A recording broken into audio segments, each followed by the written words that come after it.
Chapter 9, Mishnah 4. The Mishnah discusses more laws about brothers who have not yet divided their father's estate. If brothers are still partners in their father's property, that is, they have not yet divided their father's estate, and it falls to one of them to perform work for the king, which was a very profitable job, the profit from the appointment falls to the middle, and all of the brothers share it equally. Since the king selected a member of the family for the job because of the family rather than because of the brother, all of the heirs are entitled to equal shares of the profit.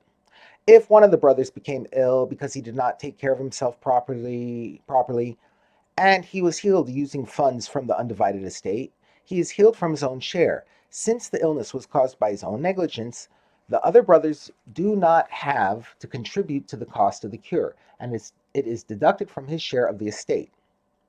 The next ruling of the Mishnah concerns the law of groomsmen's gifts, shushbinus.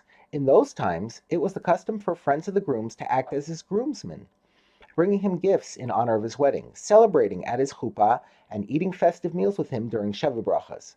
It was understood that the groom would pay back his groomsmen by celebrating with them and giving them similar gifts in return, when they would eventually celebrate their own weddings. The Mishnah discusses how groomsmen's gifts that are returned to one of the brothers are handled. If some of the brothers acted as groomsmen during their father's lifetime, that is, one or more of the brothers were sent by the father to act as groomsmen, and the father provided the money for the gifts that they gave, then when a groomsman's gift returns when one of the brothers marries after the father's death, it returns to the middle and is shared equally by all of the brothers, rather than belonging only to the brother who is getting married. Since the original groomsman's gifts were paid for by the father, any returning gifts become the property of the father's estate. For groomsmen's gifts are treated like loans, even to the extent that they can be collected in court. We therefore view the returning gifts as loans that are being repaid to the father, not as gifts to the brother getting married.